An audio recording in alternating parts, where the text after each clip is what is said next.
Welcome to Ruminations. I'm your host, Bobby Gill, and today's guest is, I'm just going to say, one of the most genuine, thoughtful, and badass ranchers that I know. Beth Robinette is a fourth generation cattle rancher and second generation holistic management educator at the Lazy R Ranch, tucked into the channeled scablands just outside of Spokane, Washington, in the US. There, she and her dad Maurice run what they call a thoughtfully grazed, grass fed beef operation that's been practicing holistic management since the 90s. Beth has taught and studied holistic management in Spain, Turkey, Mexico, and throughout the US. In addition to her work running the Lazy R Ranch, she currently leads the educational programs at AV. That's the Savory hub covering the Intermountain West region of Washington State, Oregon, Nevada, Idaho, and Northern California. At AV, she runs a variety of both in-person and online courses on grazing planning, land planning, financial planning, ecological monitoring, and a lot more. Beth is also the co-founder of New Cowgirl Camp, a 5-day immersive program for women by women that teaches, quote, everything you wanted to know about ranching but didn't know who to ask. She's also the co-founder of Link Foods, a worker and farmer-owned co-op food hub in Spokane, where she currently sits on the board. And she's also part of the Women in Ranching Circle, too. What I'm sure will become soon clear to you while you're listening to this episode is that Beth is a force to be reckoned with. She's breaking down barriers in ag, she's championing women and underrepresented voices, and she's weaving together business, ecology, and equity to create resilience, not just in our food systems, but in our land management systems and beyond. There's a lot to this episode. It is a very rich conversation, wide ranging. Beth is an incredibly thoughtful and experienced person who knows what she's talking about. And I think she has a lot to offer. So I'm just going to leave it there. But with that, let's jump into my conversation with Beth Robinette. This episode is brought to you by Savory's growing community of regenerating members, listeners like you who care about real solutions for our global grasslands. Over the past decade, the Savory Institute has helped restore more than 100 million acres through holistic planned grazing, creating productive and resilient landscapes where fertile soils lead to healthy food and thriving communities. But this kind of impact is only possible with support from people like you. For just $10 a month, less than the cost of lunch, your support can help restore nearly 400 acres of land every single year. And as a regenerating member, you'll join our global community of over 600 like-minded people committed to making real change where it matters the most. You'll get access to Savory's private online network, a free holistic management online course, discounts from partner brands, and even opportunities to connect with Alan Savory. Signing up is fast, easy, and it makes a real impact. Just visit savory.global/member, that's savory.global/MEMBER, and start making an impact today. Beth Robinette, welcome to the show. Hi, thanks for having me, Bobby. It's great to be here. Well, why don't you start with letting the folks know who you are, where are you from, tell us a little bit about your operation and what makes it unique. So I am the fourth generation of my family to live here on the Lazy R Ranch. My great-grandparents came here in 1937, and they established a small dairy. Um, and they ran that up, and really they milked cows up through the 60s. But around 1950, my grandpa made the transition to beef cattle because he had grown up milking cows by hand and had decided that that was enough of that, which I always feel so grateful for, because dairying is like the hardest job on earth. Oh my gosh, I don't think I Seriously. hang in there. Mad Yes. respect to all the dairymen and women and other people of the world. And then my dad moved away from the ranch for a little bit, moved to Butte, Montana, met my mom. They came back to the ranch in 1980 and started a firewood company, the Miami Beach Firewood Company, with a couple hippie friends of theirs. Why Miami Beach? It's just like a really goofy, tongue-in-cheek name, because obviously, like, Miami Beach is not a place you would cut firewood, and we're not located in Miami. That Yeah. that's what I expected, but just making sure. Okay. Yeah, that's definitely my dad's sense of humor in a nutshell right there. Um, yeah, so they cut firewood with some other hippie friends of theirs and saved up some money to buy some cows, some heifers, and the plan was my dad was going to run those heifers for the summer and fall and sell them in the fall and kind of just flip them for a little extra cash. And I think that was 1981, and the bottom just completely fell out of the market that year. So my dad ended up buying a bull instead and bred all those heifers and kept him, and we've basically been in the cow calf business since then. But it was very conventionally managed, uh, like just kind of doing whatever the industry standard was. And, we calved in January. We used all kinds of like antibiotics and steroids and, um, sold calves in the fall when they were weaned. And my dad stuck with that for about 15 years, which is about how long I've been here now. Um, but then he was, my parents had two children and they like needed to actually have an income that, like supported, as my dad says, like expenses just kept rising for some reason. Don't know why. Yep. I've got a second kid on the way. I can Yeah, 100% relate to that. you're a daddy, like, you're just like, oh, you really have to start thinking about how to make money. Mhm. So my dad was kind of at a point where he was considering leaving ranching, and he had a professional career before. He has a master's degree in sociology, uh, and yeah, he was basically thinking about going and doing something a little more stable and lucrative. And at that time, a neighbor of ours, Jerry Rouse, who actually used to be, he worked for NRCS and was the president of Society for Range Management for a while. Um, he told my dad about this training opportunity that was coming up through Washington State University and the Kellogg Foundation. That was to train a bunch of people in holistic management and to basically study with Alan Savory. My dad had heard a little bit about holistic management, but like not enough to really know anything about what it even meant. But he was sort of intrigued by the idea, and he ended up getting accepted into this 2-year program and studying holistic management and a bunch of other. That program also really focused on training people in consensus facilitation and some other kind of like soft interpersonal skills, which I Mhm. think really kind of rounded out and complemented the holistic management framework, and definitely has influenced my own like practice and understanding of holistic management. Um, and yeah, so I think my dad like really got intellectually hooked on the ideas as he kind of started getting more and more um into the training. And then also as we started implementing the practices, like he just saw, I think it was probably really much more dramatic for him because I didn't really have an awareness of things being any other way. But like when he first implemented like planned grazing, like really just saw an explosion of biodiversity, a big improvement in just the amount of forage that we were growing, doing some other things like, changing our calving cycle to be more in alignment with nature, just a bunch of things that improved quality of life, that seemed to like really help the land, that helped us be in a more financially stable position. And so my dad just really kind of got like re-energized around ranching through holistic management. And I was like 8, 9, 10 years old around the time that happened. I remember going to like the back in the day, the Quivira Coalition, like when it was just like a camp out in Albuquerque, like Oh, wow. going as a little kid and um, hanging out.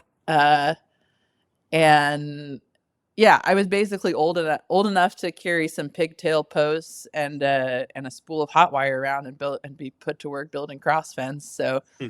that was kind of the paradigm of management that I grew up with, was like, of course you move the cows every day, and that's just kind of like part of the daily work. So I did not have to do like any kind of big paradigm shift. Like a lot of people, when they're introduced to holistic management, they're like unlearning certain concepts and then like having to like adapt to new things. And I sort of had this baseline like, oh, well, here's how we do things. Here's how planned grazing works.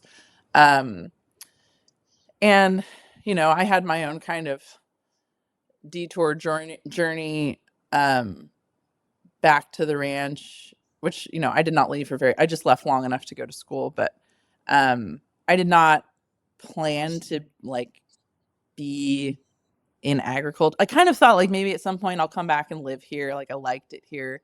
But Mhm. like when I was growing up, I was a theater kid. I was um, not like thinking of myself as a future farmer of America or like those were the kids that like beat my friends up at school. Like I was not like my social group. Um, so yeah, I just never conceived of myself in that way. But towards the end of high school, I read Fast Food Nation by Eric Schlosser. That book was really influential in just kind of like opening my eyes to what the industrial meat supply chain looked like, and like kind of what was happening to the animals that we were raising, and also like like the human component of that, like how people in slaughterhouses are treated and in like fast food, working environments, just like these really dehumanizing conditions that felt like not in alignment with like the pretty idealistic, honestly, like world. I had this very lovely bucolic childhood, where I just got to like run around in pastures and be around animals and have like just a very high degree of safety and freedom like in the world, and like security in the world that I navigated.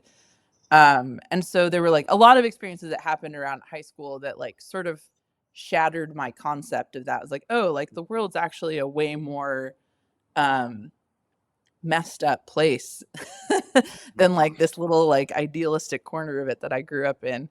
Do you Uh, think that that shattering of the worldview is because you grew up more in the holistic management camp, and so you were seeing it through the lens of, kind of the right way to do it or a better way to do it, and then here you are being exposed to some of the ugliness that perhaps you were fortunate that you didn't have to live through because your dad, jumped into holistic management so early? yeah, although a lot of it was like I was probably just way less conscious of any of it than that because it was just like the default world that I lived in. It wasn't like, you don't like closely interrogate just like the everyday world around you. It's not until you like kind of have other stuff to contrast to that you're like, oh, why does this work this way? Why are things the way that they are?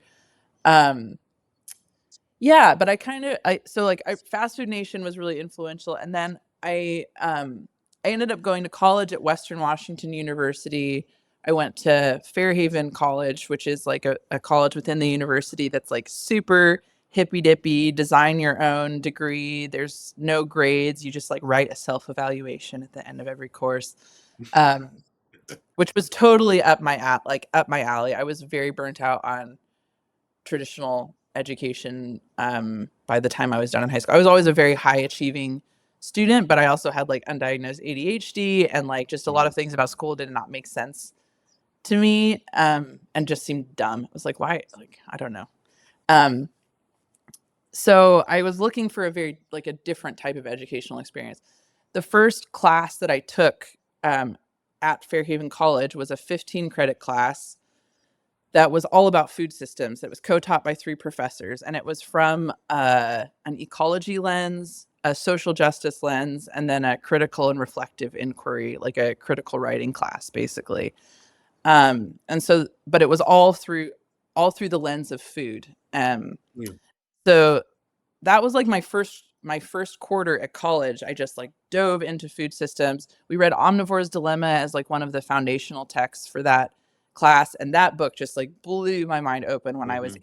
18 years old. I was like, "Oh, this is all the stuff that I've been thinking about and like not quite been able to articulate about this like cognitive dissonance between what I know we're doing on our ranch, but then also what's happening like after the Mhm. farm gate to those animals and like how this whole system works."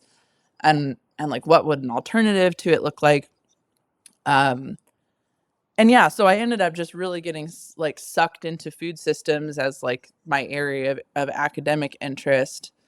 um and decided pretty early on that I wanted to come back to the ranch and manage the ranch. Um, and then because of like family dynamic issues, I ended up doing that immediately after college because my grandma had advanced dementia and she needed a caretaker. Mm. So I ended up moving home right after school and kind of diving into managing things alongside my dad, which has been a crazy journey. But I think we're 15 years in, we're starting to figure out how to work together. When you were initially, I mean, so you were all right. So you were a theater geek in high school, and I say that with the utmost respect because I was as well. Um, I wasn't on the stage, but I was like building the sets and I ran the You're a soundboard and stuff like techie, that. the man in black. I Yes. was the man in black. Yes. Um, so that, and then you get exposed to food systems. You ranch now and you are very, deep in this world, but were there other career tracks that you thought you were going to go down? Did you have any other vision for your life?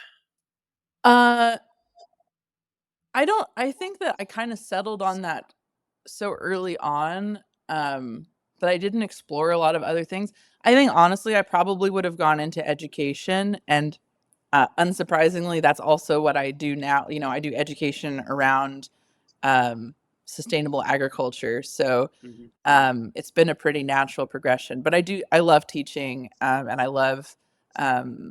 I love I just love sharing the knowledge and like demystifying all of this stuff because I think that um, working alongside animals of any species, but just like human beings, like being in close relationship with other species and um, like both animal and non-animal, like really paying attention to plants, like being in a rhythm with the seasons. Like these are such foundational like things to having an enjoyable human experience.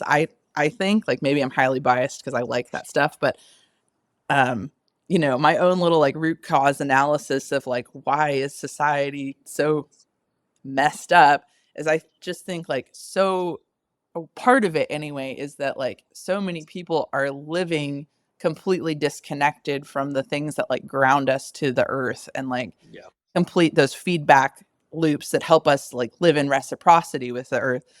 um I I and think about I think about that specific piece a lot, the disconnect, because so much of what we get out of life is from relationships. There's, relationships with the land, there's relationships with our community and, our friends and family, and then there's the relationship with ourselves. And I feel like in modern society, we're disconnected from all three of those in a variety of different ways. And when we're looking to heal relationships and get into right relationship for the sake of everything that flows around us, it requires addressing all three of those pieces. Like you can't just focus on the landscape without actually touching on community or working on yourself. All those pieces are needed. yeah, and I think that like that's honestly been one of the biggest learnings for me through this whole thing as someone who kind of came into this work from a very like my passion was always around the ecology. Like I love the outdoors and I love plants and I love birds and um and I also do really really like my cows, but like that's more of a means to an end for me. Hmm. Like that's the way that we pay the bills and the way that we can like influence ecosystem processes when we need to. But like I just love this ecosystem. And I always felt like a bit misanthropic, like could kind of do without the human systems piece of all. Like if that all just kind of went away, that would be fine with me. Um, and yet within like sustainability and within my sustainability education, it's always like talking about the triple bottom line. And I kind of struggled to connect with the human piece of it. I was always like, okay, I get how you need to make money, and I totally understand why you need to make like ecology a priority because that's like the thing that I love. Hmm. And it just was like, okay, but like I just don't quite understand how this social like how not even that I didn't think it was important. I was just like, I just don't quite get, I didn't have as deep a understanding of how to fit that in. And like the more food systems work I've done, the more I've like, just tried to start a company and run a business and have employees and work with my dad. Like, the more I've come to understand that like the social issues and the interpersonal stuff and like the internal regulation skills are just as important, if not more important, because it all comes from like the inside out. Like, you can only do as good a work as you are, like as what you have on the inside of you. So like, Mhm. if you're whole and you're full and you're taking care of yourself, like you have abundance to give to other people and to give to the land and like to be in that right relationship. But like, if you're always operating at like a personal deficit, or the people around you are always operating at a deficit, like you Mhm. can't get past that. um so I've just become more and more passionate about the social side of things, both like internally. I'm totally addicted to therapy and self-improvement, and maybe that's just because like I'm middle aged now and that's the stuff that you care about as you start to get older. But like, I love thinking about how to be a better person in the world, and like how to have better relationships with people, and how to like, not just like how to have better friendships, and then how to live in like a more whole community, and then like, just going out and out and out. Mm. I want to get into new cowgirl camp, but what you just said, that you're addicted to therapy and figuring out how you can become a better person. I want to double click on that and explore that a little bit. So, what are you learning about yours, or what have you learned about yourself, and what are you working on? Like, what is the formula for Beth Robinette that makes her Oh tick? my God, we're getting real deep. Okay. Well, um, a lot of my work is just about like that kind of that thing I just touched on, which is like how do you show up in the world as a person who like deeply, deeply cares about things outside of themselves, to the point where like it's very easy for me to sacrifice my own time or energy, or like personal reserves of whatever kind. Have very like porous boundaries. Definitely working on boundaries. But I'm a giving person. I'm a caretaking person. I love taking care of other people and other things. And like, how do you hold that? Because that's like not a thing I want to change about myself. That's a thing I love Hmm. about myself. How do you hold that and at the same time, like, make sure that you are taking care of yourself first, so that you are in a place of abundance to be able to give to other people? Um, yeah, that's definitely like the thing that I'm uh noodling on right now, and that's all. I think that's probably a continuous piece for me personally. What does self care look like for you? Mm. Um, well, I have an amazing group of friends. I have like the greatest girlfriends on earth. I'm so thankful for them. Uh, the first like 10 plus years that I moved back to the ranch, I was in a lot of ways really socially isolated. Um, because I kind of exist in this weird space where like I don't really fit into a lot of like the typical ranching community because I don't follow the same practices. And also like I'm a weird hippie. I just heard the term green neck for the first time. I love that. It's like a redneck, but like a hippie redneck. Um, Oh, amazing. yeah. And I'm Yeah. like, yeah, I'm a green neck. Green So necks represent. yeah. So I kind of like fall in this weird place where it's like, okay, well, I have like, if I have friends in agriculture, they tend to be more like small, diversified vegetable farmers. Hmm. Um, I have like friendly relations with like neighbor ranchers, but they're not necessarily like gonna sit down and watch RuPaul's Drag Race with me or whatever, like the things I want to do. um, uh, and yeah, I think I just had this like, I had a really hard transition when I came back here, finding like I would have town friends, but then like they're not really into like riding horses and coming and helping me move cows on the weekend, or so now I feel like I have actually like kind of found this community of people that like live in in the intersection of those bubbles, and they all like live within 15 minutes of me, 15, 20 minutes of me.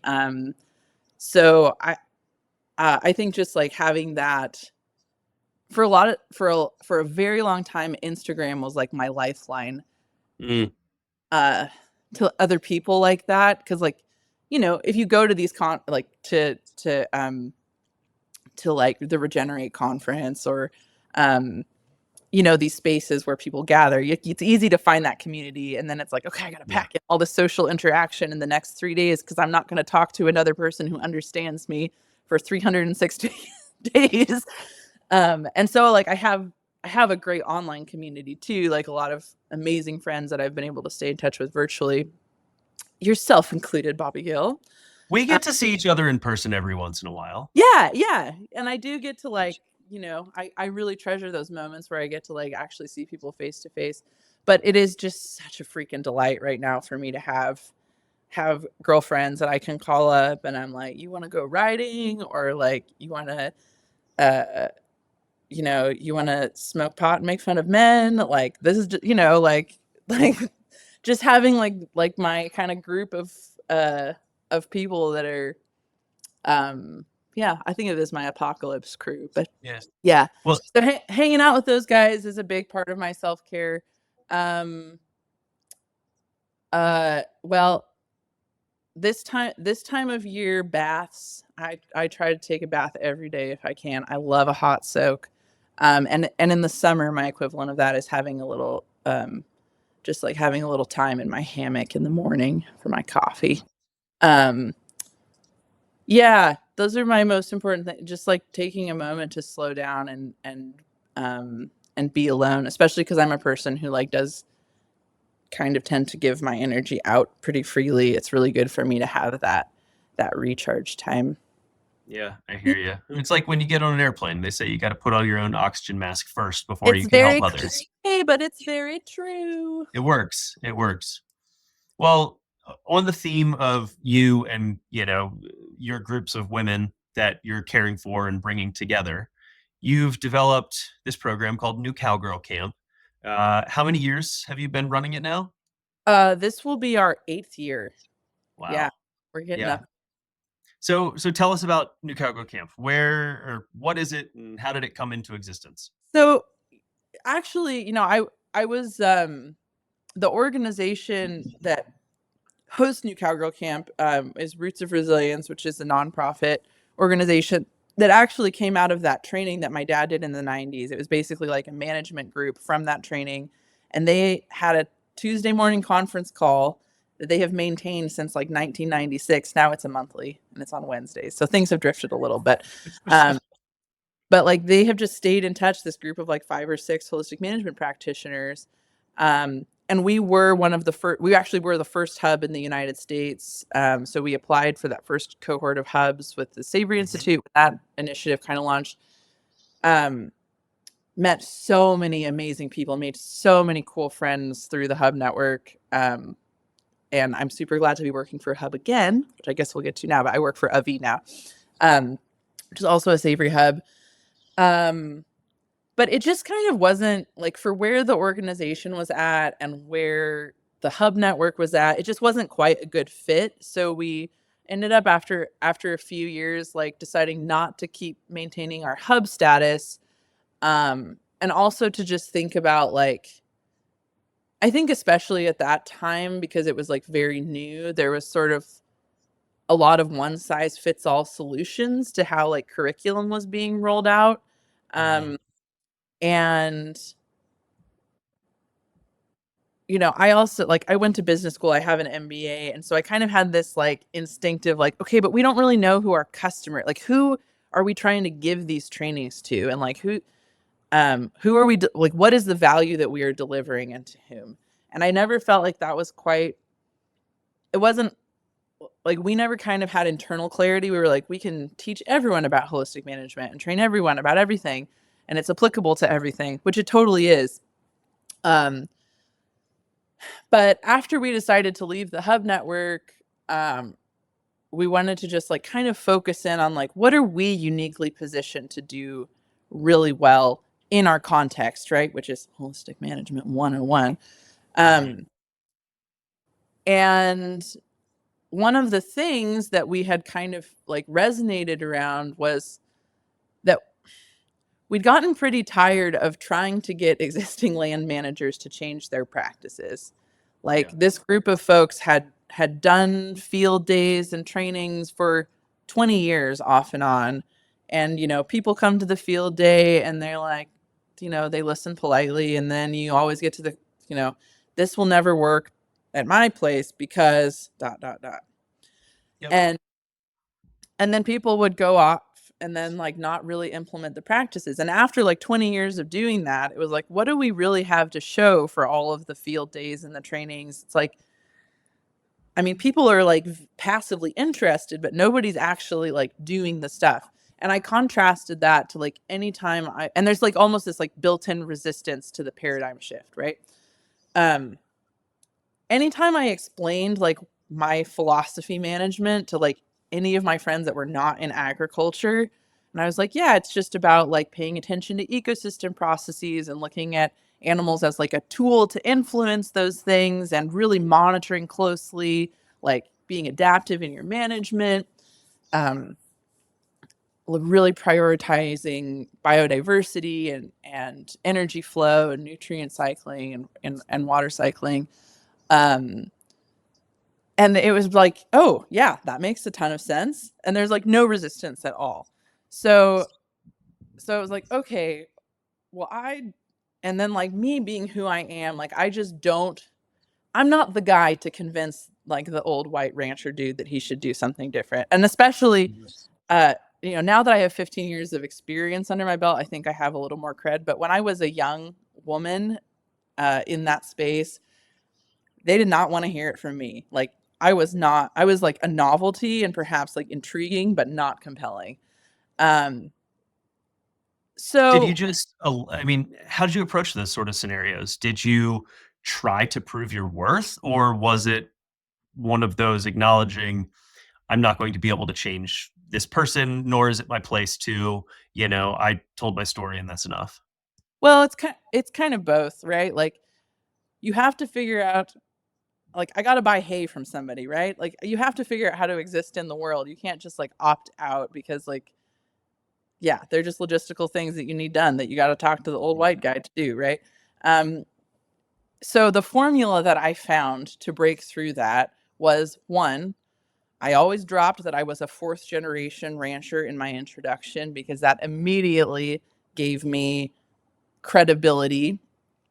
Like like that does mean something. If you made it Yeah. through 4 generations, not a lot of ranches make it past that. Like that's kind of like 3 or 4 is usually where it peters out. Mhm. Uh, so like there's just a little bit of like, Yeah, you can you got puff some up your chest. status, you have some street cred that you Yeah, can use and right so there. that always helped. And then this is annoying, but like I'm very good at mental math, and men just seem to be bamboozled by that. So I would usually try to like do some very fast multiplication in my head or something like, and they would be like, "Wow, she's Is really this smart in fourth is generation." this you going up to someone and be like, "Quick, ask me what, 12 times 27 is?" And then you just No, no, do no, no, that? Or are not. you trying to, Oh, but like, I would be calculate like, animal no, days per acre, per inch of yeah, rain, or and you're like whatever? talking about, like how many bales you can fit on a flatbed and like, or like how many bales to a ton or something like that. Like just something dumb and easy, that you could be like, I can do math. Girls can do math. Um, but if you kind of like pull out a little trick like that, Mhm. which works better than using big words, that tends to be alienating, but the math they find impressive. Um, Sorry, that was really That Hey, was a no, little it's fine. catty. That was a little catty, but, Sometimes you gotta go a little Rain Man to impress some people. I didn't mean to say that, like, whatever, that, there's lots of intellectual people in lots of places, and I don't think it's fair to, like, say that ranchers are dumb. I don't think that they are at I all. don't think that's what you Um, were saying. I think you were no, saying a but, like, method to impress people was to show that you yeah, have a strong command of yeah, math. yeah. So, so that was kind of like the icebreaker, and then I could usually kind of get through. But Mhm. and the reason why I tell that story specifically is like as I started thinking about how do you train new people um in this stuff, because those were the people that wanted to learn from me, that were interested in what I had to say. It's like, well, okay, what if you don't have those like what if you can't drop the fourth generation cred?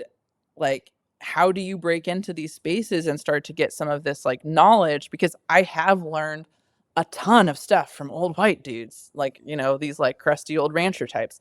They know a lot of stuff. Um, and so I just kind of like started, I think, organically building out a space where people could get access to that information without, like, if they didn't have those like pry bars. so so we launched New Cowgirl Camp. The idea was to do a 5-day kind of intensive training that was the introduction to holistic management, and the planning processes, alongside some practical farming skills, like how to build a fence, when do you need to call the vet, what can you do yourself. I co-teach it with Sandra Matheson, who is a longtime holistic management practitioner, um, and also a retired veterinarian. So that's cool to kind of be able to bring in the animal husbandry piece of it. And my other co-facilitator, Alex Machado, um, was a tradeswoman for many years and a welder, and is a first generation agrarian, whereas Sandy and I are both multi-generation. And Alex came to the second Cowgirl Camp, the second year that we did it. And then we've since kind of brought her on as a facilitator, just because as we got further into it, I realized how important it was, um, to have some facilitation that reflected the people that were coming through our training. Because it's like Sandy and I can stand up there with our inherited land and our inherited cattle and tell you all day long about how to be a good land manager. But when Yeah. you're talking to a bunch of people that are trying to start from scratch, Mhm. they just were like places where like I can't answer questions about like what it's like to search for land. And so bringing Alex in, and she also has more of a small ruminant focus. Sandy and I are cow, and Sandy has yaks too. She's a yak lady. Awesome. So like I just think like it creates the facilitation team is really kind of a nice balance, because we can bring that generational knowledge and also kind of like connect it to the realities of what first generation agrarians are experiencing. And yeah, we started doing that in 2017. Um, and we had really no expectation about what it was going to be like or if people would even come, but we had like sort of a small ragtag group. I think there were 8 people in that first camp. um and it just was magic. Like it was so cool to see the camaraderie that built between people, the kind of learning that took place when people could kind of like just let their guard down. Because it can be, as a woman, it can be really intimidating to go into male dominated spaces, male dominated professions, and um and not know what you're doing, and know that you're probably going to like have an experience where someone is condescending to you, which really sucks when you're trying to learn something. Like it is not helpful. um and just like creating an environment that was like safe for people to get introduced to this world and this work. um and I don't mean safe in like a snowflakey way, but I mean just like when people feel like somatically safe in their bodies, your mind can get creative. Your mind can be like in a state of play, which is when we Mhm. learn. Whereas if you're always trying to like code switch or think about like how to make sure that you don't expose any vulnerabilities, like it just takes a certain amount of your mental bandwidth away that you can't put towards learning. And so that's what I've found in these like all female cohorts, or all women cohorts, is just that it creates a space where people feel safe to just be like open to the learning. I'll never forget, like it was the first or second year we were doing a field walk with all the campers, and um, and we had to cross a barbed wire fence. And that's something I have been doing since I could walk and never thought about it. Um, if you're short, you go between the wires, and once you get tall enough, you can go over the top of the wires, and that's how you know you're a grown up. Um, but I was walking with all of these people, and they were like, I was like, "Does everybody know how to go across the barbed wire fence?" And like, a couple people were like, "I have no idea." And it's like, okay, let's just practice. Like, here's a time where like no guy is watching you like awkwardly, you know, heave yourself over the top and like unstick your jeans when you get a barb in the middle. And like that was just like this great moment where it was like, this is a small thing, but like if you've never had a chance to do it or practice these kind of things, and you're always kind of like self-conscious about it, it's just hard to like get over that. So that's the magic that happens at Cowgirl Camp. Plus, we just put all of this like amazing information about holistic management, about ecosystem processes, ecological monitoring, planned grazing, holistic financial planning, holistic land planning. We cram all of it into 5 days. Of course, it's like at an introductory level, Sure. but we're trying to just give people like the full suite of things that they should think about before they get started. And it is introductory based, but we have people from kind of all along the journey that come. We've had a sixth generation rancher from Arizona come, but she was in a position where like she did not know anything about holistic management, and she also had never been in like an all women's learning environment around this kind of stuff. So she got value out of, even though she didn't need to be told how to like pull a calf necessarily, she got other value out of it. So there's really something in there for everyone, I think. And then the other cool thing is just to see like the cohesion amongst the cohort that happens, because um yeah, as much as we're there to share knowledge, like everyone that comes is so incredible and so amazing, and brings so many skill sets because people come from all different walks of life. Um, so it's really cool to just kind of see the bonds that grow between people. I can only imagine. I mean, I've heard such amazing testimonials from all kinds of folks that have gone through.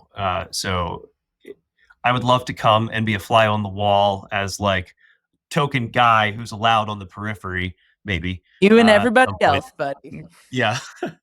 So aside from the technical skills and the knowledge that you're providing to everyone in the camp, is there like something deeper you're trying to get people to learn or unlearn? um, And if it's just about, I mean, if it's more about the technical skills and the knowledge, I mean, that is also a perfectly, yeah, no, I mean, I think that's a good suitable answer as question. well. Because they're sorry, I got an old dog that needs help on the couch. Okay. Oh yeah.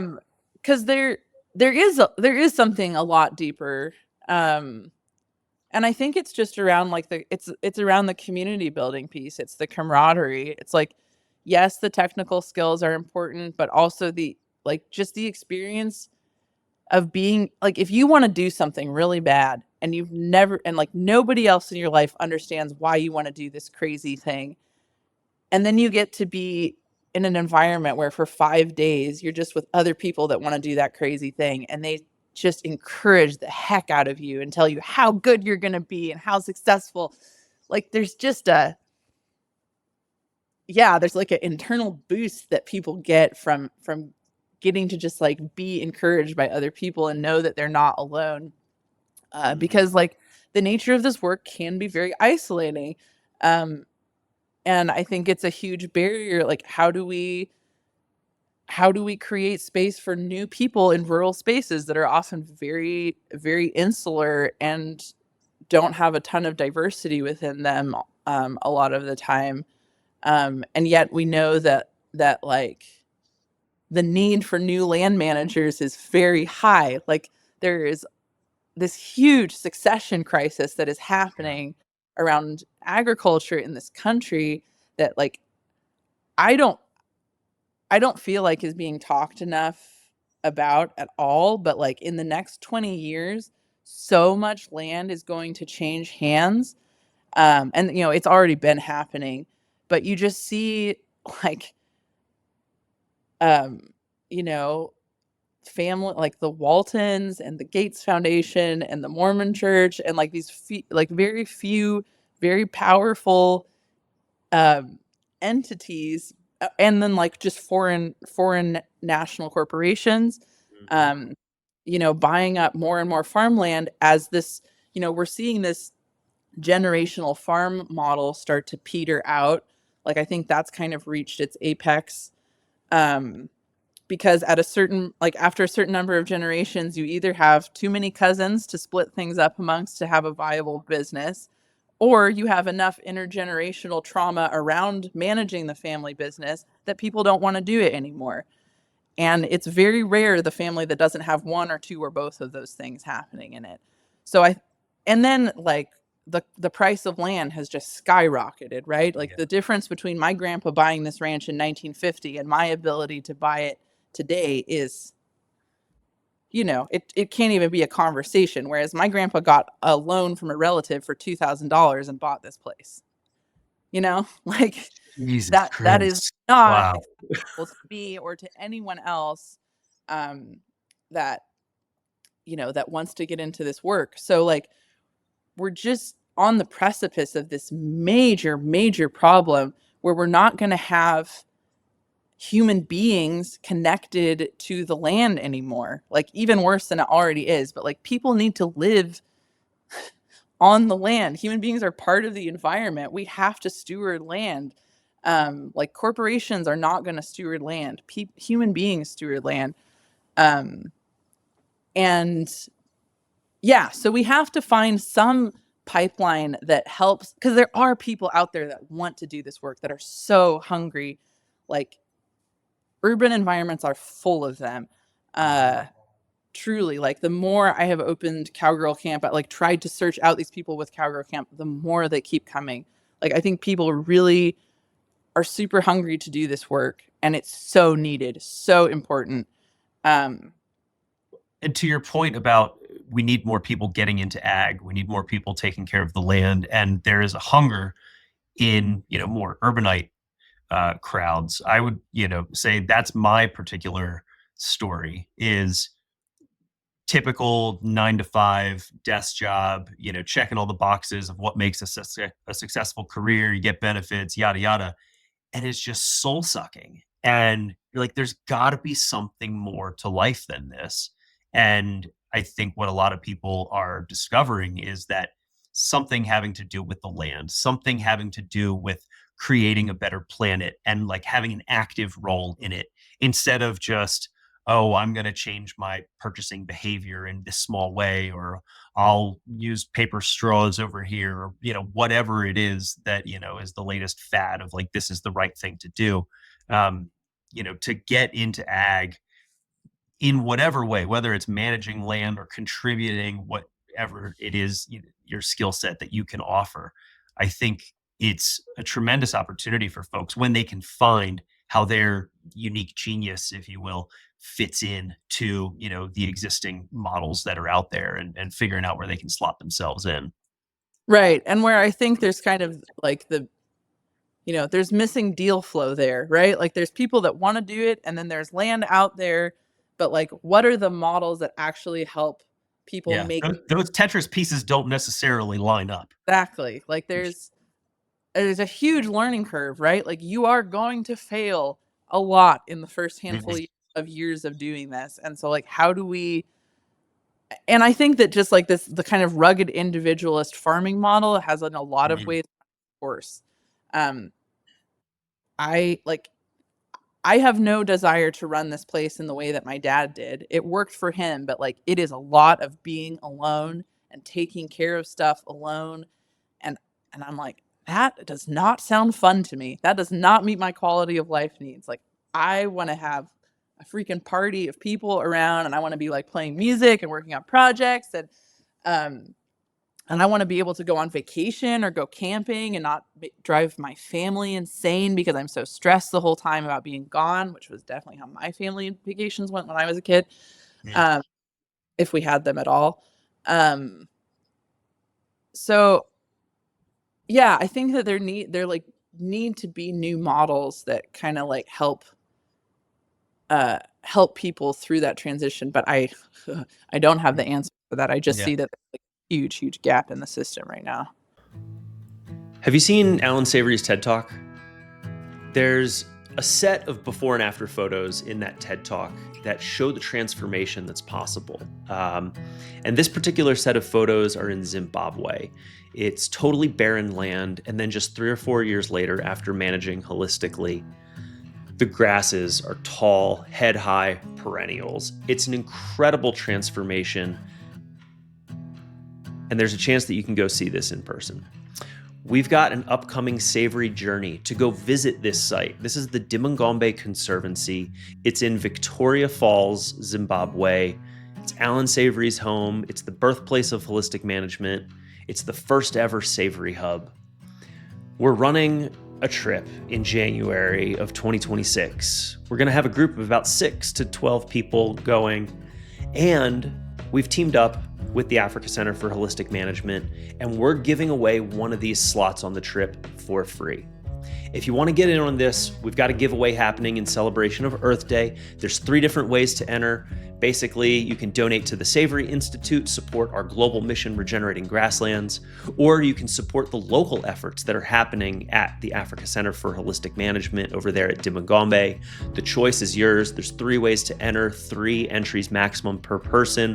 One lucky winner will be drawn to win this trip, which is valued at $4,300. Entries are open now. Get your entries in between now and May 15th when the contest closes, and then we'll select the winner. Airfare is not included. Terms and conditions apply. All the details are available on the website, which is savory.global/Earth Day giveaway. That is savory.global/Earth-Day-giveaway. We'll also link it here below the episode. We'll see you in Zim. Aside from New Cowgirl Camp, which, if folks are up in the Pacific Northwest near you, or if they have the ability to come travel to you, that's an option. But for people, say someone is listening to this in Australia or Argentina or Spain or, wherever around the world, and they're looking for something similar, are there other groups you know of, or do you have recommendations or guidance that you would provide to folks that are seeking this level of deeper connection and community? That's a really good question. Um, I do know that there just seems to be more and more stuff out there all the time. Like I see more trainings targeted towards women, um, people of color, like kind of just creating more of these like affinity spaces where people can really just focus on the learning. Um, and uh, yeah, I would say like, what's my advice to people? Uh, I think just start somewhere. Start doing something. I've found that I had no idea what Cowgirl Camp would become when we started doing it. We were just sort of like, okay, we have this idea, we're gonna try it, we'll see who shows up, and it just seems to be like this generative wave. Like I've this whole community has come out of it that I get to be part of now, and that kind of like, the ranch is sort of a nexus for, even though a lot of the people that come to our trainings are from all over, like not physically close to me at all, but like they all kind of have this common thread of being in this space and having this common experience and obviously I get to kind of stay connected. I'm the little spider in the middle that gets to stay connected to all of them. Um, so yeah, that's what I've found. I've just kind of tried to, and part of that I think is because like I like building community and I like hosting events. So this is a thing that like for me is like this is an easy lift. I think people do need to kind of find their own, like, to something you said earlier, like what their own unique genius is. Like if you're not a person that loves cooking and having people in your house, then maybe my advice of like start having events or start getting people in your space is not the right way to go. But I do think community building has to start somewhere. I think food is always a good place um, Mhm. to engage people at, and I've just found like the more I put the call out to people, the more they seem to find other people that show up, and it's kind of becoming like its own thing. And that's happened with Cowgirl Camp. It's also kind of happening with, there's another organization that we work with pretty closely called Hunters of Color, which is a Mm. nonprofit that provides like mentorship and training opportunities for people of color that want to get into hunting. So it's a little different than Cowgirl Camp, but kind of like a similar idea of like, how do you help people that want to learn these skills that are like very white dominated and don't always feel like comfortable or necessarily safe. Like white people with guns don't always feel safe to people of color for reasons. Look at history. um, and like a lot of times that is like a stereotype or like not necessarily a true thing, but also sometimes it is true. And like, people have had experiences where they just don't feel safe going to these spaces. And so how can you create a learning environment that's actually inviting and welcoming to people? So we've been hosting events with them, um, some like hunting camps here at the ranch. And that also has just built, like, has spun out into this really cool community of people that, come back. We do 2 events a year with them. They come back year after year. Like, they've had babies now. We have Hunters of Color babies that like hopefully are going to be running around the ranch pretty soon, which is really cool. Um, and we had a pretty serious fire here on the ranch in 2023. It burned about half of the acreage, and I will tell you, of all of the people in my life who I can say really showed up for me after that happened, that Hunters of Color crew, like, they were incredible. Like 15 people drove from Seattle, which is 4.5 hours away, to like help me build fence for a week. And we put up like a mile, 2 miles of fence, like ripped out a bunch of old fence and put up a bunch of new fence. Um, because they just showed up in force. Because like what I've found for us, like as we've opened up the land base to more people, it just creates this reciprocal goodness, because like the more people that care about this land, the more help that I have to take care of it. And it cost me nothing to like share this place with other people. um and I gain so much, and it's always just like a really fun party when they come for the weekend. Like hunting Yeah. camp is awesome. You should come up Yeah. for that. Boys are allowed at that one, Bobby. I'm not a person of color, but, I'll They take an let invite white wherever people I'm come. invited. They're not Yes. as exclusive as me. So yes, what white people are allowed to participate in Hunters of Color. It's just primarily a space focused around people of color. But Yeah. yeah, it's just a really rad group, of also a very diverse group, because a lot of them come from Seattle, which is a big city. So there's just people from all different backgrounds, all different ethnicities, all different countries. Um, so yeah, it's really fun, and the food is really good too. Sounds great. I'm in. Well, so I think what's becoming clear is, you're pretty good at being an ally to different groups and making sure that voices are heard and they feel safe so that people can, have that somatic experience of safety so that they can then explore and learn. Um, a big part of that, I remember a talk that you gave at the Quivira Regenerate conference back in 22, I believe it was. You were talking about your relearning of the history of your land. Can you walk us through that and what that led to in your life? Yeah. Um, so I think I kind of mentioned I always had struggled to integrate this idea of like the social triple bottom line into like sustainability. Like I really understood how the ecology and the financial pieces worked, especially in the context of ranching. And I was like, I don't really know what social equity looks like other than, I don't know, I guess we're trying to sell our stuff at like a fair price and not like gouge anybody, but like yeah, and like obviously support ourselves, which is part of social equity. Um but yeah, I don't know, it didn't mentally click for me like how to do that piece of the work. Um and like 2020 was a crazy year for lots of reasons. But like the Black Lives Matter movement really, had a moment that year, and um and I was very like intrigued by that, because I guess people have probably gleaned by this point in the interview that I tend to be a little more on the lefty side of the political spectrum, although I hate all politicians equally. For the record, I think they're all dogs and none should be trusted. Well, not no, I like dogs actually. Uh, I shouldn't say that. How Um, dare you disrespect dogs like that? yeah, sorry. I feel like I had to apologize to my dog there. Um, Good dog. uh, yeah.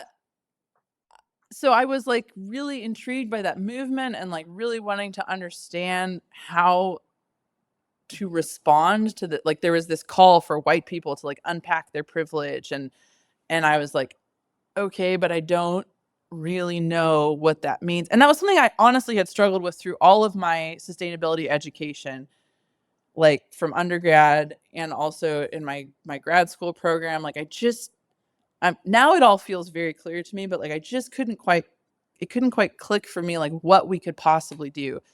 And so I just kind of went back to like the fundamentals of like, okay, I need to learn more about the history of this land, because I don't really know anything pre 1937. Like the story always started in 1937. My great grandparents came here, blah, blah, blah. Exactly how I introduced myself at the top of the hour. Um,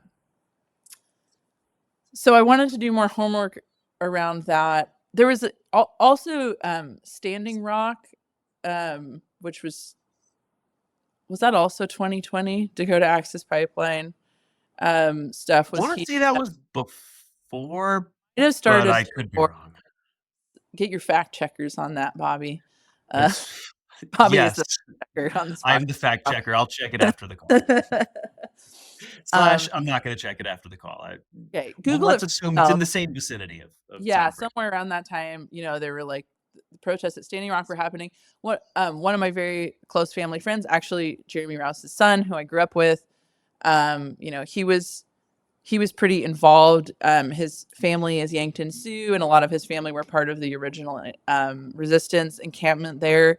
So I was following that movement pretty closely and really just kind of like opening my eyes more and more to like just, I don't know. I mean, it wasn't like a surprise to me, but just really understanding like how fully sick the relationship between the United States government and Indigenous people is in this country, and has been since its inception, and learning more about the history of our land, which I always kind of had just assumed was boring because I did not know anything about it. So I was like, well, there must not really be anything to know. But the more I kind of unpacked that, the more I was like, oh, there's actually like a lot of horrible violence that was perpetrated both ways, but largely by white people against Indigenous people. And uh and not just like people being killed, but also like the violence against people's cultures, and like people basically being unable to practice their culture, um, and their way of being in reciprocity with the land. And the more and more I learned about this, the more I became convinced that this was the root cause of all of the like environmental issues that we were trying to remediate at the ranch. It was like, oh, I've been trying to figure out all of these for like, how do I manage this timber? I have 600 acres of ponderosa pine trees that need constant management that I just, I'm always trying to wrap my head around how to do a better job. Um, and then like I started learning that like, oh, Indigenous people were managing this land with fire for millennia. And I don't know anything about that tool or that concept. And I felt like a toddler. I was like, oh, I really thought for a second I was hot shit and knew all of this stuff because I'm an accredited holistic management professional. I've been to all the conferences and I'm friends with all the people and I have done all the things. And I was like, oh no, like I am like a baby trying to manage like just batting stuff around. I am missing all of this context and all of this understanding of how people over time have interacted and been in relationship with this landscape. And anyway, all of that like learning, I guess, has really informed this cool relationship that we have with the Salish School of Spokane, which is an immersion language school uh, primarily for Indigenous youth, but anyone can attend the school. And they teach kids the Salish language. They take all their academic classes in Salish. The people that run the school are awesome, super, super brilliant. Their model has been used in a lot of other Indigenous language learning programs around the world, actually. Like they're consulting with a group in Australia right now to build out curriculum for their language. So the work that the Salish School does is just absolutely incredible. And I, through kind of a roundabout way, ended up getting connected with him eventually, and they started bringing students out to dig camas on the ranch, And what is which camas? which is a starchy root vegetable that was traditionally one of the main staple food sources for people of the interior Columbia Plateau. So the salmon and camas, and then berries and game were kind of like the main food groups, and water, of course, water is life.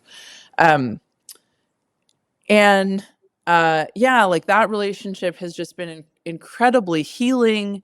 um and it's like, one of these just like generative ways to engage in this work, because it's like it costs me nothing to have a bunch of adorable kindergartners running around the ranch like picking flowers and digging roots. Like that's one of the best days of the year for me. Or sometimes if we can get all the kids out, it'll be like a whole week because we bring a different class out every day.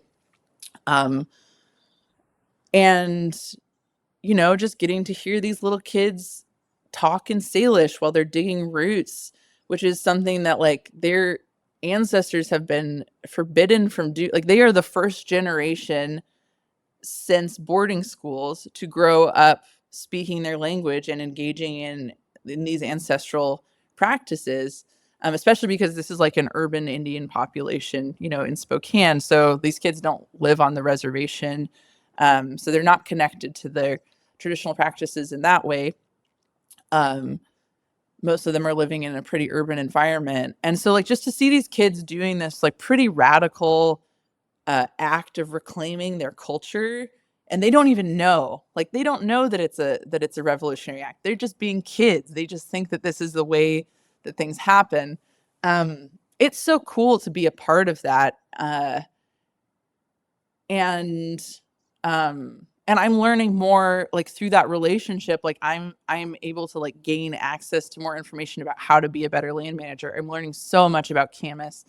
And I'm really trying to one of my big focuses right now is understanding how to like respectfully graze around camas and make sure that we're helping that food source actually proliferate over time. Like part of the restoration for me now that I have this kind of new cultural context is, um, this land was historically the breadbasket for camas, this whole area of the channeled scablands that we live in. And people from British Columbia down to Central Oregon would come here to harvest camas. And when colonization in this area happened, like white settlers very specifically targeted camas fields as the first places that they filed homestead claims for, because they were the best tillable acres, because that's where food was being grown. Um, and so like there's a pretty direct lineage between the history of agriculture in this region and like the direct dispossession of people from this very important spiritual, cultural resource.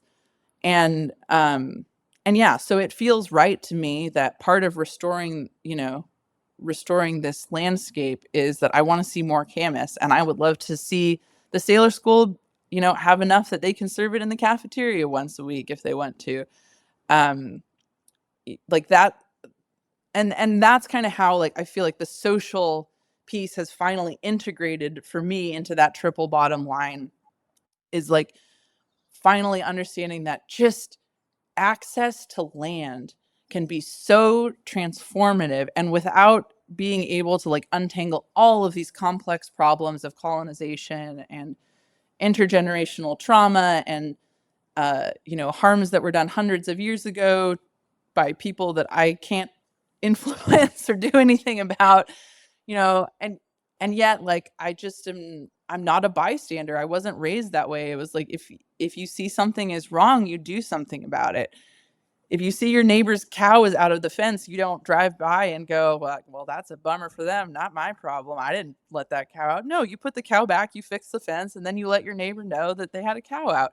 Like that's just to me, I feel like I get frustrated by all the political, like partisan rhetoric that is happening around diversity, equity, and inclusion right now um because to me this is truly about creating space for meritocracy to actually exist so that the people who are the best suited to do these things are in positions to do them.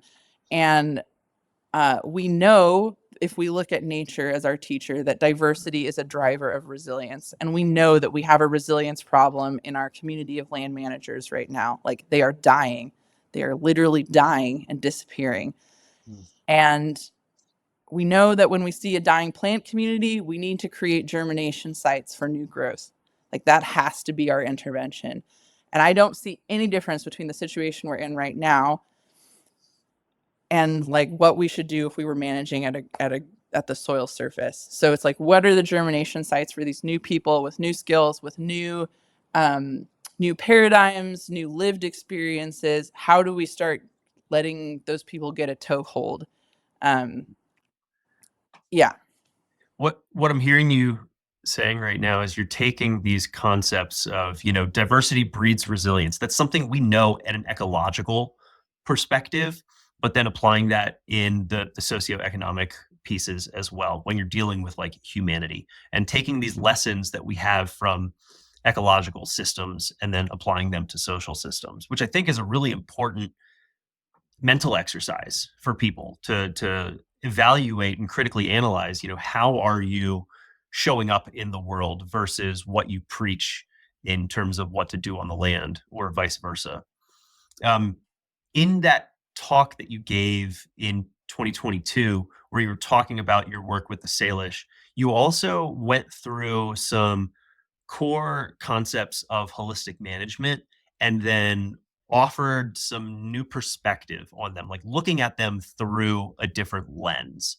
Um, would it be cool if we go through those one by yeah, one? I thought yeah, what you good. had said there was incredible. Yeah. Are you gonna Here, cue me? I'll cue you. All right. So the first one that we talk about a lot in holistic management, it's the first key insight, basically where the holistic part comes from, but nature functions in wholes. Right. So yeah, this is like the mama of all mamas in holistic management. Nature functions in wholes. And I firmly believe that human beings are part of nature. Uh, so whether we're talking about like the current sort of succession crisis where we're seeing like our rural communities hollowed out and um, we're losing an important piece of the whole there, or we look at the dispossession of indigenous land stewards from their land and resources. Like anytime you're taking human beings out of the ecosystem, you're also removing a critical part of the whole because their management and their influence is part of the whole. And um and so I think that like we do have a responsibility to like diagnose that um when we're looking at root causes of problems. Like is there a disruption where like uh where human beings have been removed from the equation, and how was that done and what actions need to be taken to address that? Trying to think if there's a good follow up to that. Um, how might that look in applying that perspective? Yeah, I mean, I think like in our context, it kind of goes back to like this example of like burning ponderosa pine forests. Like, this was an important practice that was a land management practice for literally millennia, like 5 to 10,000 years, which, you know, better or worse, like you can have opinions about prescribed burning as a land management practice, but this was part of the regime, and the environment was adapted to that regular disturbance. And then we removed the human beings that were doing that land management, and confined them to reservations, and then we replaced that with clear cutting and uh, total suppression of fire for about 150 years. And what our ponderosa pine forests look like now is completely unrecognizable to what they looked like when settlers came here in the 1860s to 1880s. Like, our old growth ponderosa pine forests are gone. They have all been cut down. Everything we have is secondary or tertiary growth. It's all dog hair stands.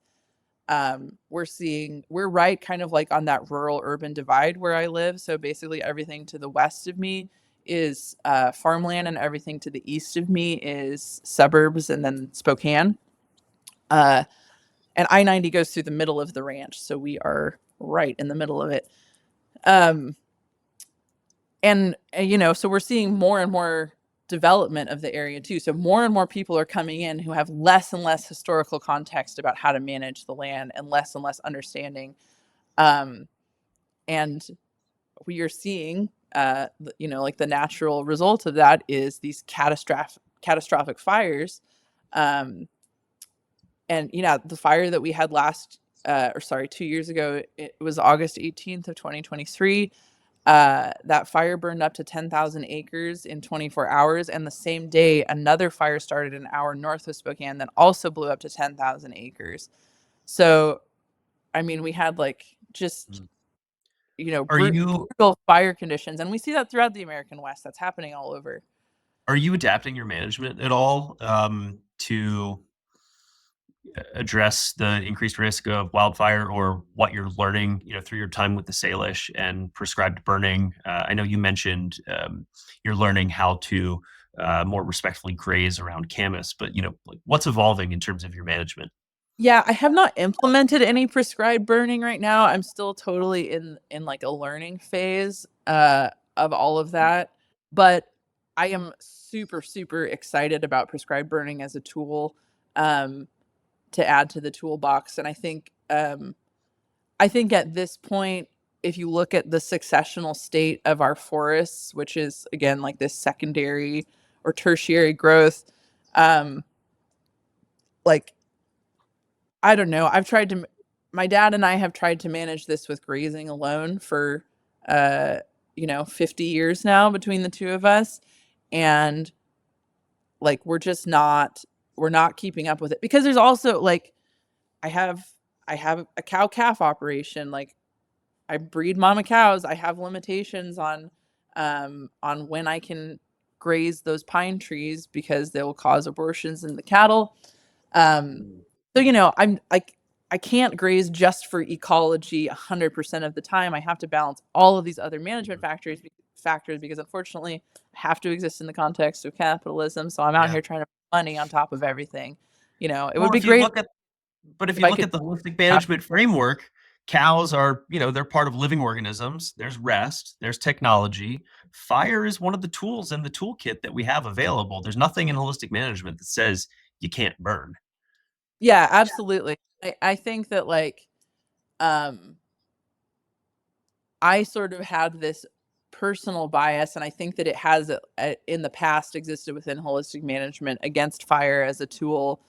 Um, but like, also, there's sort of the holistic management bias, but then also there's just like the I was always just raised that, like, fire's bad, fire's dangerous, we don't play with fire, everything's gonna burn down sooner or later. Like, just a lot of anxiety around the reality Mhm. of wildfire. Um, and so it was never like an intentional fire is something you would never do, like, unless you're burning slash in the middle of the winter or something. Uh, so it's just really kind of like getting my wheels turning around, like, okay, I can tell you for sure that a fire in the middle of August when it's 100 degrees with 35-mile-an-hour winds is not a good day to have a fire. Correct. But maybe the 10th of March, when it's like super wet and that fire is just going to be really low and slow burning, and super easy to control, and you can just put it out with a shovel when you don't want to do it anymore. Like that sounds like a more and more appealing approach to try and like knock back all of this ladder fuel. We also have been doing some cool stuff with bringing in sheep to do fire breaks.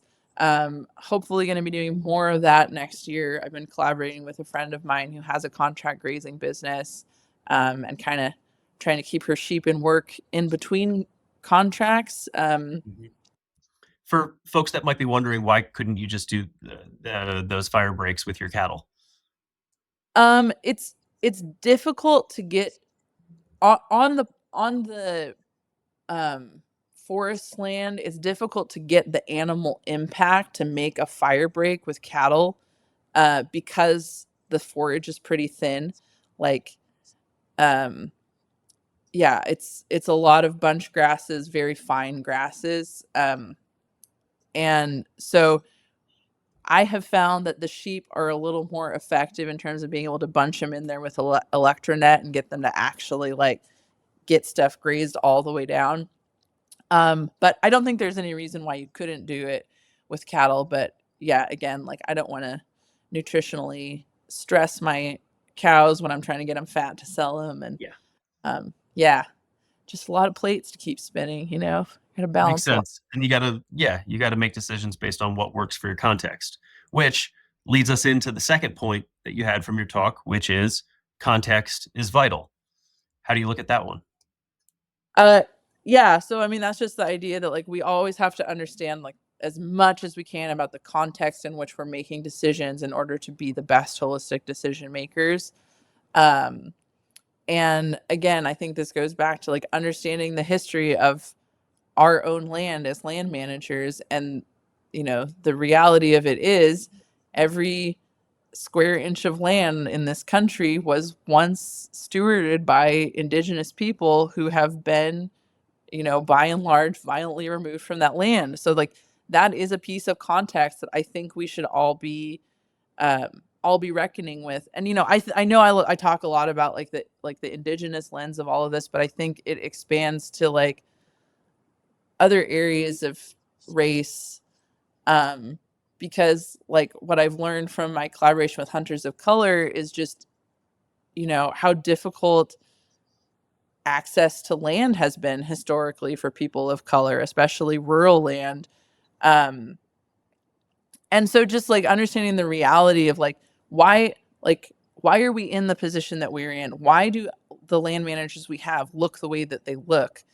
And that's not to like blame or shame anyone. It's just like let's understand the context of what has been happening over the last couple hundred years, because we have been seeing a steady degradation in the health of our land since colonizers have arrived here.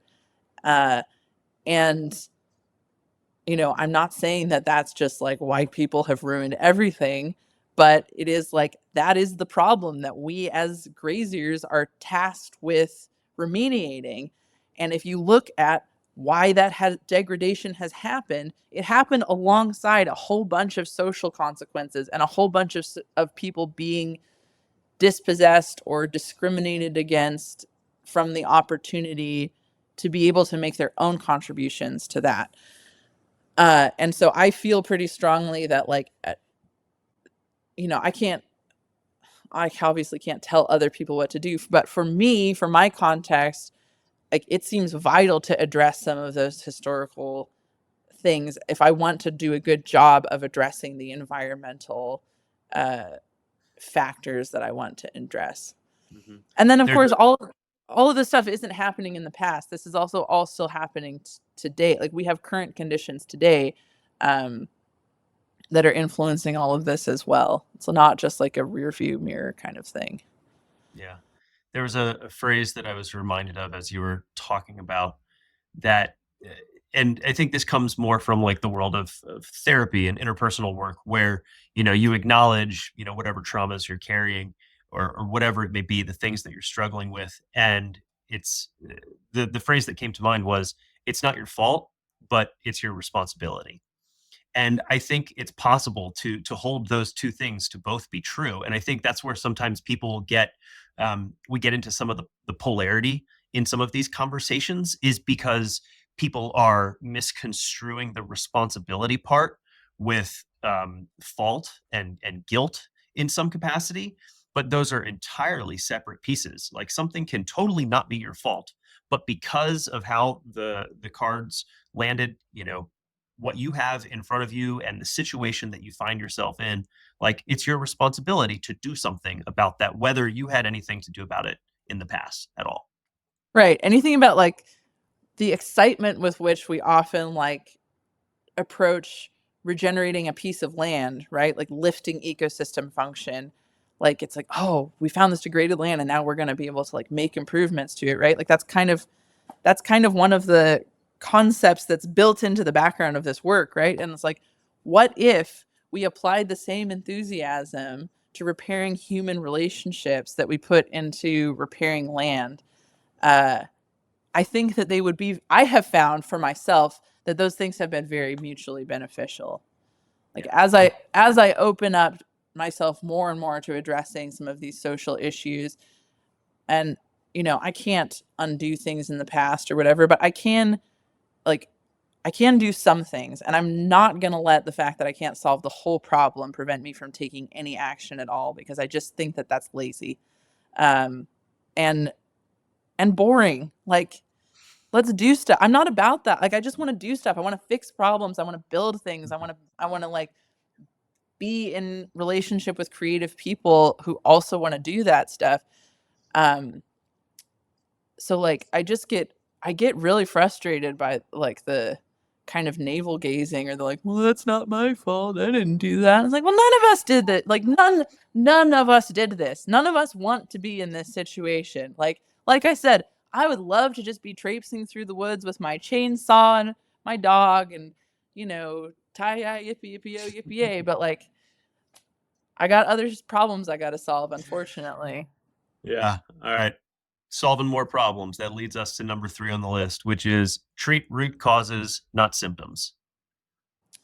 Right. I mean, I think, like, I hope I'm not belaboring the point here, but again, like, if we kind of like, if we dig down to like what are the root causes of the problems that we're seeing on the soil surface, like a lot of the root causes have to do with this disruption that happened concurrent with colonization and the radical shifts that we've seen in land management. So I really believe if we want to address the symptoms of those issues, we have to also treat some of those root causes and understand how those ruptures continue to reverberate and continue to influence social systems that we live in today. And if we just cover our ears and don't ever think about that, or like get curious about it, uh, I think we're just only ever going to get so far. We're going to run up against walls. All right. Number 4 on the list, regenerating ecosystem function.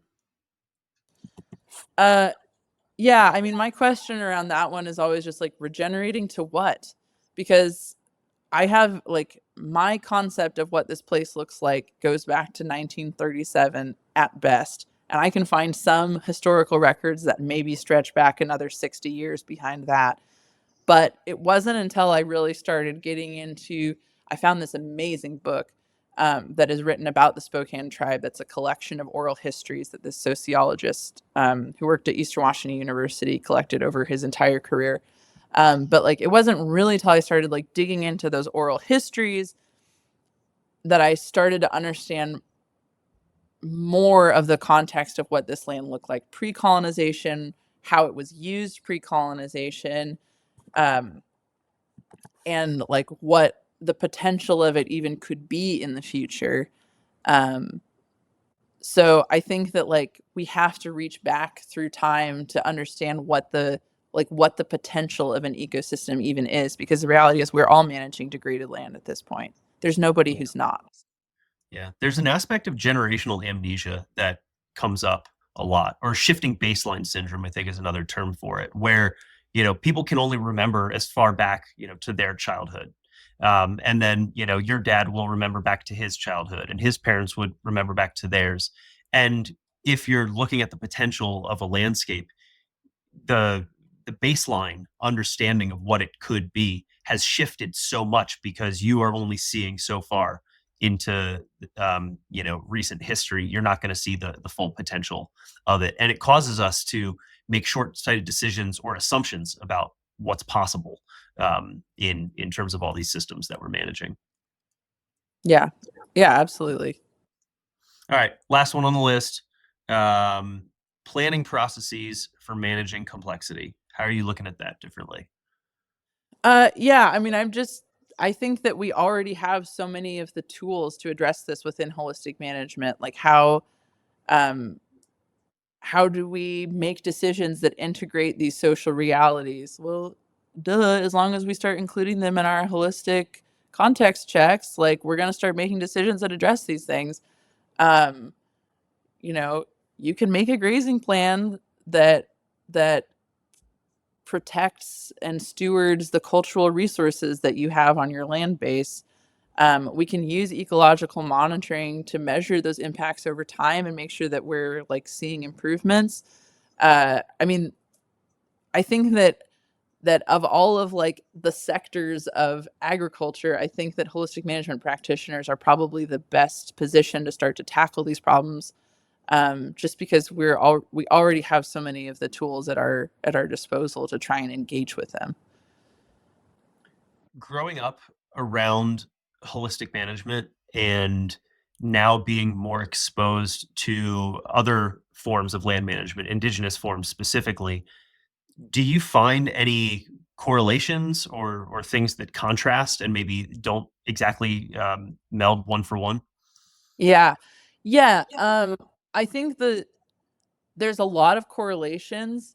What Lorraine, who's the director of the Salish School, told me the first time she came out to visit, was she was like, we managed this land just like a ranch. It was just like how you thought about it. Like they were, they didn't have domesticated livestock, but they were using the tool of fire to like intentionally create disturbance, to keep grassland productive, to bring game, to encourage camas growth, to keep ladder fuel under control, to keep brush open for service berries and like berry growth.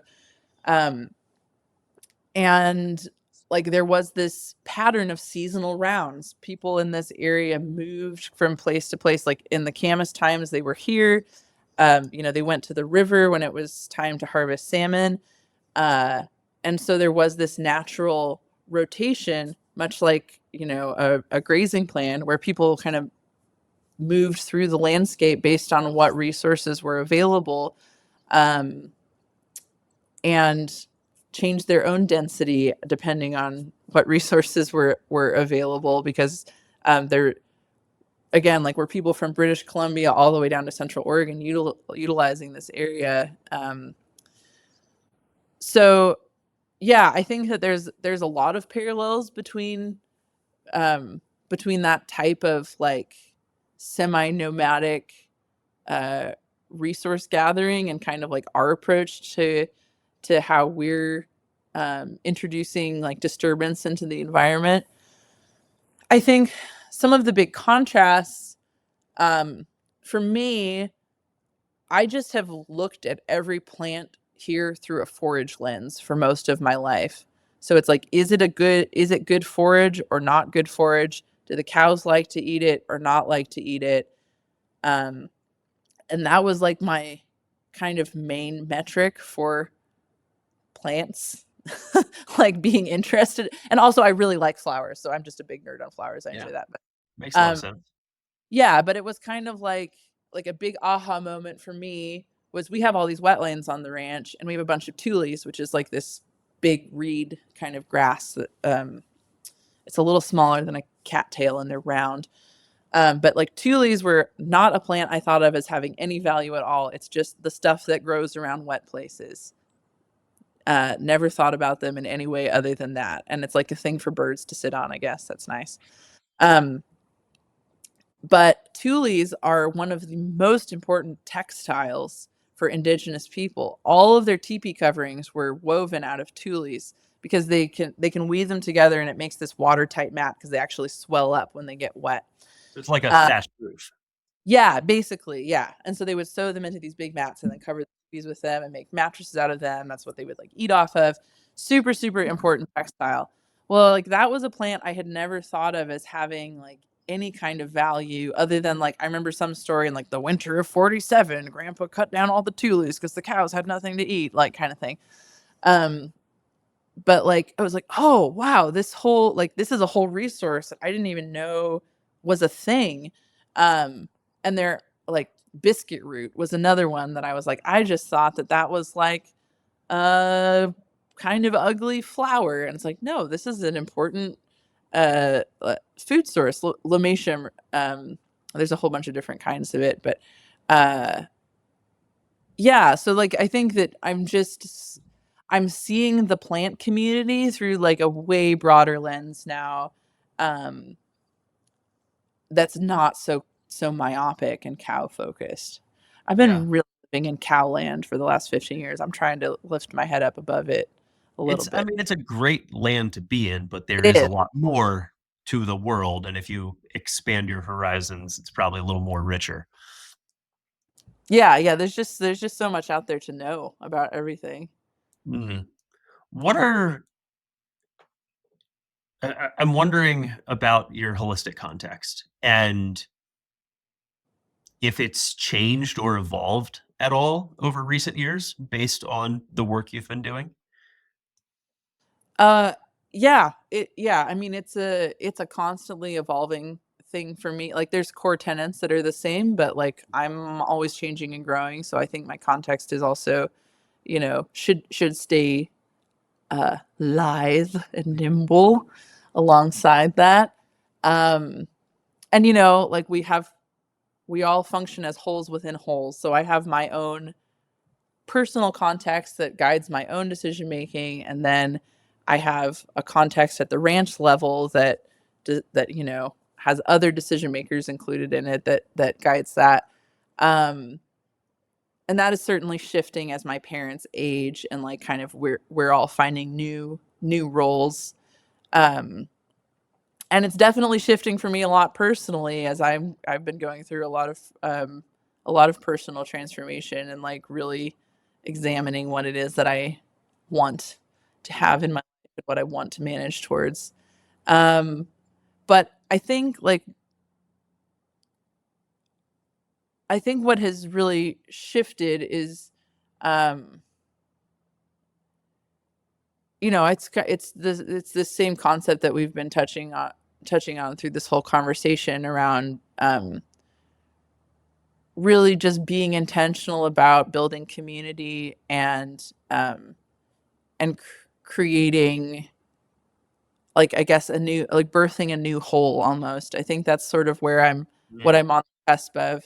Um, because this ranch, like many ranches, is also going through like a succession time and trying to figure out like what's going to come after. I have an adult child, but I don't think that they're going to be um, taking over the reins here.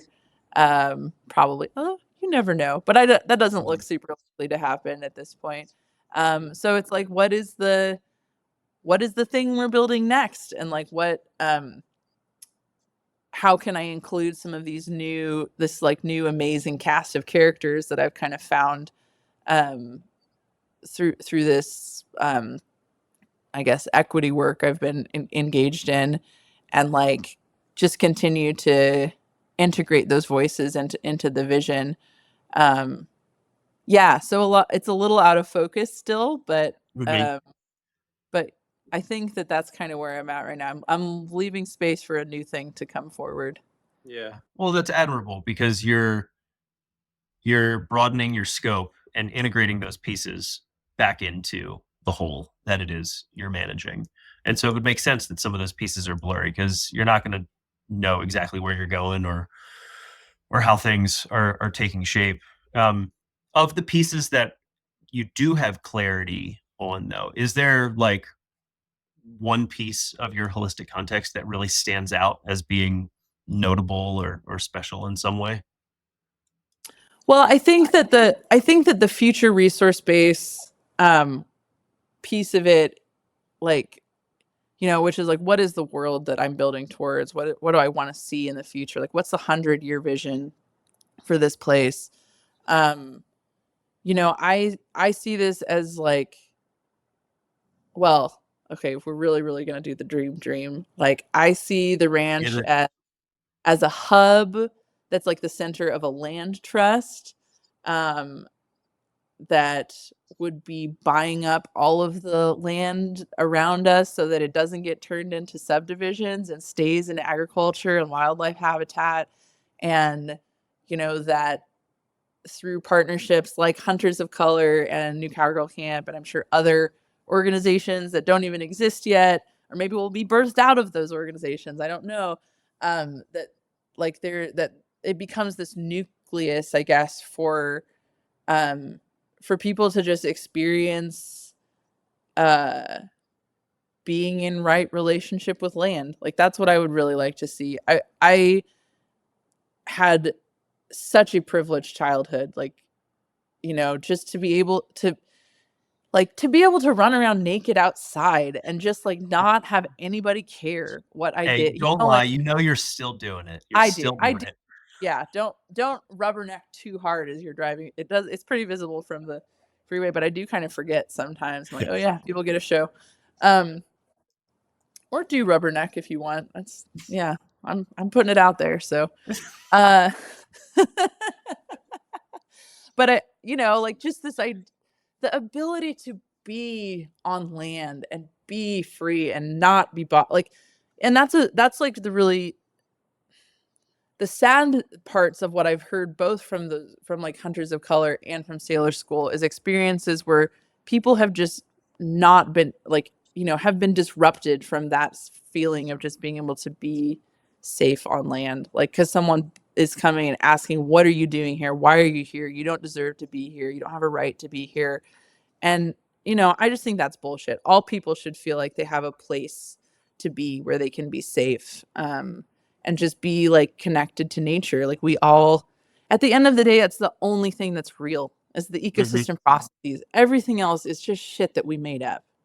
Like what Mhm. is real is community dynamics and energy flow and nutrient cycling and and water. Like these are the things that actually matter. And I think if we can all connect more to that and through each other through that, then I think we could get a little bit closer to unfucking stuff. Sorry if you have to believe that. I'm not bleeping it. But I don't think I dropped a single F bomb so far, which is I am really very I, surprised. I am very I surprised we've gone this far. I mean, you can make up for lost time if you just wanna give a okay, the slew last of 5 expletives seconds. right now. Turn it off if your kids are in the car. No. Well, I mean, I I gotta say, I'm always impressed by what you're up to. I think, the first time we met was at some conference and you were just kind of chilling, like playing guitar, just relaxing, having a good old time. And like people were gathered around you. Eh, You just got this energy that brings folks in. And I think it's contagious and I love to see it. And I am grateful that you've brought it here to the show, to share your story with our listeners and your thoughts. I hope folks have come away with something. Anything that you want to leave folks with? Any parting thoughts or suggestions for folks for whom some of this, what we've discussed, has resonated, or actually maybe even speak to folks for whom some of this may have caused a little bit of, going onto the heels a little bit and being like, oh, you guys sound pretty, liberal and woke. Um, Anything you want to share with folks? Um yeah, for people that resonated with some of the things that I shared, I would really like to make a more of a community of practice around engaging in this stuff, especially for land owning white people. Like what does doing meaningful, like reparative work around social issues look like in practice? Like not in a theoretical way, but very practical. Like what are people doing? Um, So if anyone's interested in that, you can holler at me, and I would How love should to they talk. holler at you? What's the best way Um, to get in touch? you can, I'll give my work email. You can email me at beth@uvehub.com. That's UVE hub, HUB.com. Um, that's probably the easiest way to get in touch with me. For people that maybe this felt a little uncomfortable with, too, I say thank you for hanging in there. If you listen this far, I love uh I love like intellectually stimulating debate. When I was a kid, this is part of my childhood trauma also, but like every morning I would have breakfast with my grandparents, and my dad and my grandpa would read the newspaper, and then they would debate topics in the newspaper, and my sister and I were expected to choose positions on these topics as well and defend them. Um so I had like 30 minutes of debate team before school every day. It was, yeah, I would just like pray for my neighbor John Cogley to pick me up and take me to school. Like, oh my God, get me out of here. But I do, despite that, like actually really enjoy having challenging conversations. So I just invite people to like have dialogue if they feel called to do that. Not that I have like a ton of time to like just be doing extra emails. I'll be fully transparent, but like I I just find our current political climate so sad and discouraging, and like I live at the intersection of like the woke liberal whatever and the Trumpy conservative whatever. Like I all of those people are people in my life that I care about. And I think so much of it is just partisan rhetoric, and like at the end of the day people actually do just want to love each other and be safe and be happy and um have their basic needs met. Um and so yeah, I really hope that like the regenerative ag space can be a place where maybe we can have some of those conversations, um that like can pop out of some of the talking points on both sides. I think that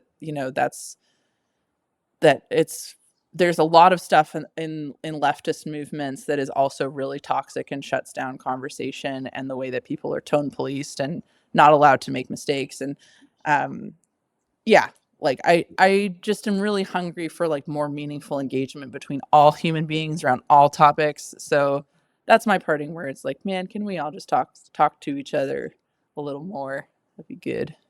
Amen to that. I think in this hyper polarized world that we're living in, really the only thing we can do is try to find common ground. Like that is the work for all of us, regardless of what side you find yourself on. Like we need to heal that divide. We have gotten way too far away from our fellow human beings. And if we can find that common ground and find that shared humanity with others, whom, especially those whom we disagree with, there's only good things to come from that. Yeah, I hope so. This was great, Bobby. Thank you so Mhm. much. Well, it's been a joy. My last question I was going to leave you with. I heard that in high school you did slam poetry, Oh my gosh, and stop. I also heard that you are an amateur yodeler. And so I'd like to just offer the stage if you'd like to leave us with a little ditty. That is, oh man. Yeah, should I get my guitar out?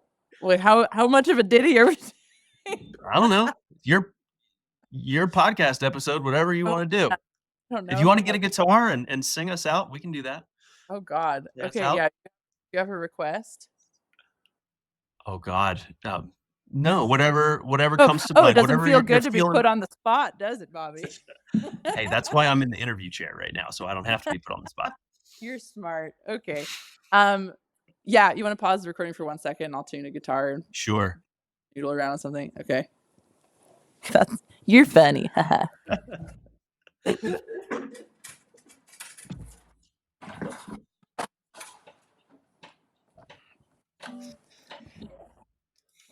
Well, yeah, I don't know what's gonna have some yodeling in it. Let me think about this for a second. Hold on. We're loading some chords here.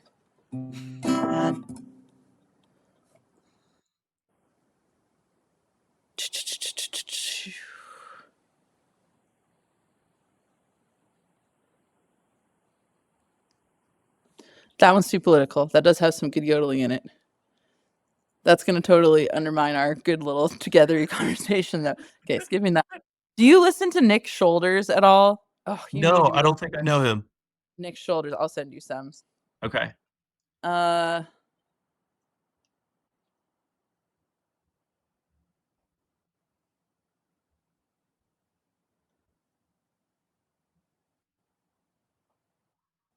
Okay. Okay, here's a song. You don't put the whole thing. Just put a clip of it in or something. Don't like put 4 minutes of. That'll be I so got you. embarrassing. Okay.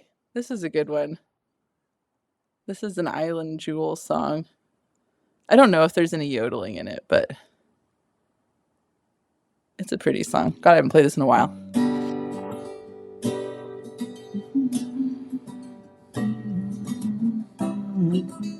Okay, I think I got it. Stolen from the desert in the lost part of the state. Just a half-broke horse, he waits by the gate. No rattled horse can stand him or any of his kind. Their hidden laws condemn him, they're so rigid and refined.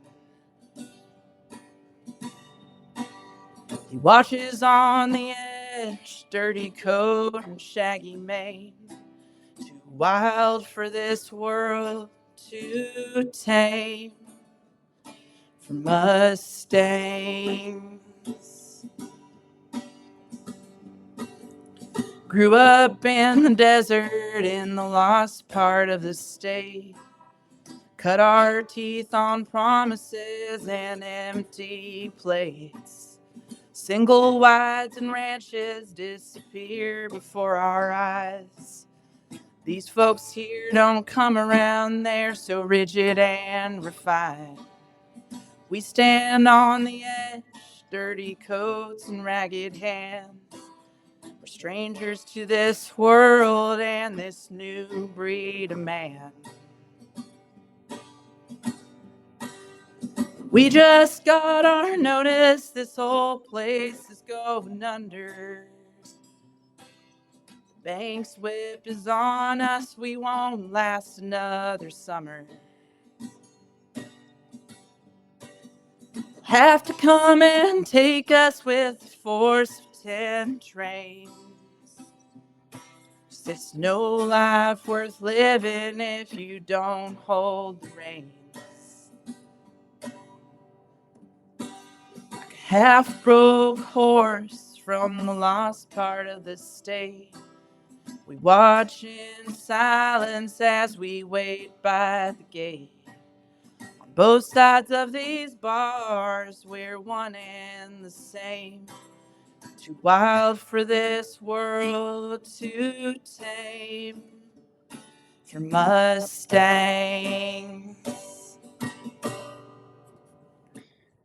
Beth Robinette, ladies and gentlemen. Woo! All the EPs come out never. Thank you, Beth. Thanks, Bobby. You're the best. This episode was edited by Claire Everson, and her theme music was composed and performed by Travis McNamara. Ruminations is a production of the Savory Institute, the Savory Foundation, and Land to Market. If you like this episode, please consider leaving us a 5-star review on Apple Podcast and subscribing to our YouTube channel, where you can find video versions of all episodes, plus other content. If you're looking for show notes, links to things mentioned in the episode, transcripts, sponsorship info, or if you'd like to even suggest a guest to come on the show, all of that can be found on our website at savory.global/podcast. And last but certainly not least, thank you to our committed and growing community of regenerating members whose monthly support allows Savory to produce this podcast and continue advancing holistic management all across the globe. If you're not yet a member, we welcome you to join us with open arms, and we would love to have you as part of our community. Just sign up at savory.global/member. Thanks for listening, and we will see you next time.